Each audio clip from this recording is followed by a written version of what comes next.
Winter Olympics Exploratory Committee. I've asked 20 plus people to participate in doing some early investigation about whether or not Anchorage should again seek the bid to host the Winter Olympics. As many of you know, in both 1992 and 1994, Anchorage was the choice of the U.S. Olympic Committee to host the Games. We did not quite get the nod from the International Olympic Committee, but in 1994 we came very, very close. And so we just had our first half of our first meeting with the Exploratory Committee. Towards the end there, what you were seeing was the video that was produced all those years ago, almost 30 years ago now, about Anchorage's bid effort, and it was pretty interesting. Obviously things have changed a lot in 30 years, but a lot remains the same, and that is we still feel, in fact, more confidently than ever that Anchorage has the capabilities, the facilities, and most of all, the spirit and the willingness to once again seek the host, to be the host city. One of the things that I want to emphasize too is that we had many, many people send us emails, send in letters, call, looking to serve on the Exploratory Committee, and I want to thank everybody that expressed interest. Clearly you have to have a committee that's of a manageable size, but as we progress through this effort, there's going to be an opportunity for everyone that wants to be involved. We'll find a place to make sure that you can have a meaningful part of this great, great effort. So with that, we have a very special announcement to make today, and I want to introduce to you somebody that many of you maybe already know because of his great accomplishments. James Southam is a two-time U.S. Olympic cross-country skier. Back in his younger days, he competed for Diamond High School, and he was one of the first members of the Alaska Pacific University Nordic Ski Center. James retired from skiing in 2011, but he stayed very much involved in his work with the National Nordic Foundation, supporting developing American Nordic skiers, and is a member of the USSA Board of Directors. And he has a very special announcement for us today. So James, I turn the podium to you. Thank the Mayor for the opportunity to announce this, but in 1 month after the Olympics, in March of 2014, Anchorage will be hosting the U.S. National Championships and Super Tour Finals here in town. There's no time like the Olympics in Anchorage. You know, I've for the last two Olympics, I've been feeling the effect of the glow, but just the energy that is in town during the games and the time afterwards. It's just going to be it's going to be a great time to put on an event like this, bringing our Alaskan Olympians home to compete in front of our home crowd, and hopefully to inspire the next generation of Alaskan athletes and Alaskan Olympians. Thank you. Very good. Any questions for James? Could you just repeat that? I missed the hosting the national championships, the X, Y, and Z. Okay, it's the Spring U.S. National Championships and Super Tour Finals. And Super Tour Finals. And when is that?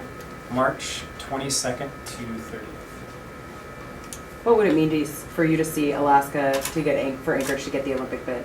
It would be amazing. I mean, I remember the process when I was a grade schooler, and just being a kid who grew up with the Olympics is something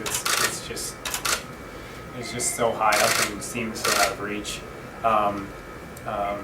and on such a pedestal that it would just be amazing.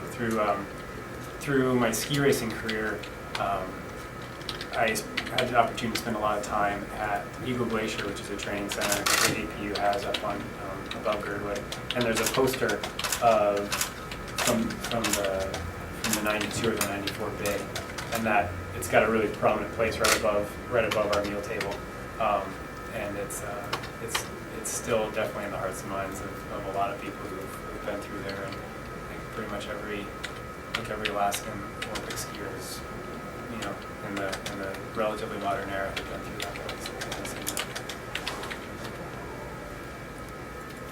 Anybody else? Questions? Thank you, James. Awesome. Thank you. Yeah, appreciate it. And just to flesh out a little bit more, when the races he's talking about will include the U.S. National Championship 30K Classic for women. It'll be the U.S. National Championship 50K Classic men's. It'll be the U.S. National Championship Relay, the Super Tour Finals in skate, and the Super Tour Finals in the sprint racing. So going to be a good variety of races for both men and women athletes. And again, when you host these kind of national events, it really just increases our resume, our capacity to put in this bid for the 2026 Olympics. So we felt a lot of very challenging national and international races, both across country, downhill at Alyeska, and again, every time that one of these is held in Anchorage, it strengthens our capabilities. So we're very pleased they're coming. And this announcement really very timely as far as both James's announcement about the races coming and the first meeting of the Exploratory Committee, because this week is Olympic Day, and or it's Olympic Week.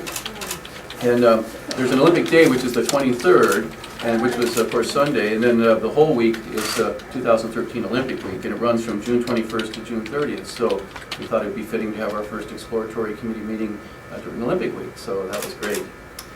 All right, we have actually just one other item of business today. I wanted to help get the word out, and hopefully you'll help me get the word out about another very important project we're working on, and that is really the revitalization of the Ship Creek area itself. And we were successful in getting a grant from the legislature, and we also have some coastal management monies and some other funds, and we're making major improvements down there to the river, including bank stabilization, better walkways, fishing platforms, and there's going to be an open house to show what the 65% design looks like for the project. And it's going to be Wednesday, June 26th, this Wednesday, tomorrow, from 4:30 to 6:30 p.m. at the Historic Railroad Depot. So again, if folks want to see all the great improvements we're making down there to Ship Creek, again, 4:30 to 6:30 tomorrow, Alaska Railroad Historic Depot. So appreciate your help getting the word out. What do you think are some of the biggest challenges for the Olympic Committee, kind of looking at to see if Anchorage can get their bid? I think the biggest challenge of almost any city that bids on the Olympics is venues, because you do have to build venues that are of Olympic quality and with enough size to host more spectators than you might normally host in a local event. So I think those are the biggest challenges. And then those always do raise the questions, okay, if you're going to build these things, how do you pay for it? And then what do you do with it once the games are over? So I think venues is the most challenging one. As you saw, or some of you saw in the video that was just presented, the other logistics we're pretty prepared for. We're an international traveler city. We have thousands of more hotel rooms than we did back when the bid was made almost 30 years ago. The TV elements, we are the most ideally situated city of just about anywhere to handle primetime TV. When you hold an event in the morning, it's primetime in Europe. When you hold an event in the late afternoon, it's primetime in the East Coast. And so one of the things that made our bid so strong back in '92 and '94 was the fact that we're probably able to generate significant television revenues because of our primetime ability to host events. I know people always talk about budgets and what's the fiscal state of Anchorage. Some people would want to know how's this going to work out financially? I mean, should we be taking a risk on something like this when we don't know if the payout's going to happen? Well, absolutely. One of the reasons that, again, Anchorage's bid was so strong was that, as you may not have noticed it, but in the video it also pointed out there was absolutely no public funding for the '92 and '94 bids. The entire games were going to be financed through private funding, including television revenues and obviously merchandise sales and all private contributions from corporations. So they put together those plans with the anticipation of absolutely no public money involved. Are you guys spending any money on the committee or any of the sort of exploratory stuff? We did buy them lunch today. Okay. So in other words, these are all volunteers then? Oh yes, absolutely. So is that the plan this time also to approach this with no public funding? Absolutely. Yeah, that'll be the goal. And again, I just think that, compared to 30 years ago, we've had some, like a lot of cities, some challenging times after 2008 market crash, but I think we're back on the right track. And you're talking about games, in 2026, so it's 13 years from now, you'd like to think that we'll be even better positioned than we are today. Can you talk specifically about sort of what exactly the committee you have in mind for what the committee is going to produce and sort of? Sure. Well, really, what their first role is going to be is review, because an awful lot of work went into all the efforts in the mid '80s to get the '92 and '94 U.S. Olympic Committee bid, and a lot of that material has been preserved. It's out of the consortium library out at UAA. We've had some of our interns actually going through and starting to accumulate some of those materials. Some can't be checked out, some can, and so I think the committee's first goal is to look at all the things that were done back almost 30 years ago, see how realistic those things still are, how many things you could actually just replicate, and then what sort of new things we'd have to do to make the games successful here in Anchorage. And that like take the form of a report at some point, you think? Absolutely, yeah, the Exploratory Committee we're anticipating will at some point produce a report that looks at your venues. Do you have significant venues, or do you have to create more venues? Looking at accommodations for both visitors and for athletes. Looking at transportation needs when you've got that many folks in town. We'll be looking at marketing the games. We're fortunate to have a few folks on the committee that are professionals in the marketing field. And then, of course, financing the games. If our goal is to make sure that it's no public funds used, we need to put together a good review to see how do you accomplish that. So that's kind of the 5 or 6 things we'll have to be asking the committee to look at. And then they report back to you, and it would sort of Yeah. be up to you whether to move forward or. Yeah, I think well, the other thing we want to do too is really start engaging the public in the dialogue of this, because it's really important. In the last games, they had unanimous support from the state legislature, unanimous support from not only the Anchorage Assembly but the surrounding towns and their city councils. So part of the process too will be just really making sure we have great community involvement, because without the community really behind this, you really can't move forward. Initially, looking at the difference between this and the last bids, what's the biggest challenge when it comes to venues? Is it Sullivan being, no offense, but Sullivan Arena being a little outdated? Is it the luge facilities? What? Yeah, and that's the the venue committee's job, is to answer all those questions. And I wrote myself some notes about, for example, with the arena, does it have sufficient seating capacity? It's actually been built to an original construction where you can add seating over each end of the arena, so you may need upgrades there. I think some of the specialty sports pose a challenge. Of course, we are fortunate. There's 5 Olympic-sized ice rinks in America, 3 of them in Alaska, and 2 of them, out at one in Eagle River at the Harry McDonald Center and the Sullivan Arena. So we're blessed. We've got 3 of the 5 international sheets of ice in the country. Now that was, and I'm not sure if that's still the case today, but that was part of the bid presentation they gave those decades ago. Would anyone like me to bring anyone up, like Julie Safi or Rachel Steer, or do you want to do your individual interviews? Okay. And we do have handouts, of course, with all the committee members and what they do. And we did form an emeritus committee with 4 members who were participants in the bid in the 80s. Rick Nerland, who was the executive director of the Olympic Committee. We've got Linda Chase, who was a member of the committee, and she's an event specialist.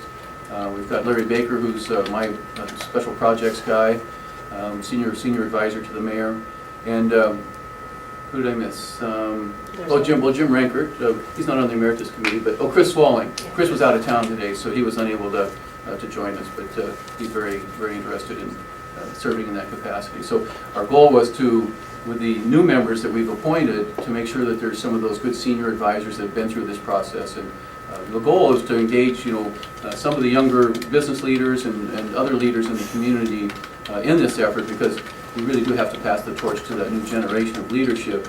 But having the sage advice of these former participants is valuable too.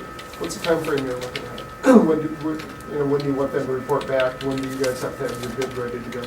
It's in 2015, we will know from the U.S. Olympic Committee whether or not they're going to be seriously pursuing the 2026 Winter Games or not. And part of that depends on whether or not they feel that they'll be successful with the 2024 Summer Games. So we've got a year and a half really to kind of flesh out this work, but I don't think we're going to wait that long. I think we want to have about an 8-month process with this committee. Is there like a chair of the committee? No, the committees, the first time they have met is just right now, and we're going to let them kind of self-organize a little bit. I've got some ideas on what the breakdown of committee study should be, but the next part of our meeting today is going to be literally dialogue amongst the committee members to see what their thoughts are on what they should be working on. Anybody else? Can you pick Mayor Rick's brain? Huh? Oh, absolutely. Yeah. He when he wanders in from the valley now and then, he moved up to the Matsu Valley, but he spends a lot of time in town, so we're definitely going to pick his brain. Well, thank you all very much.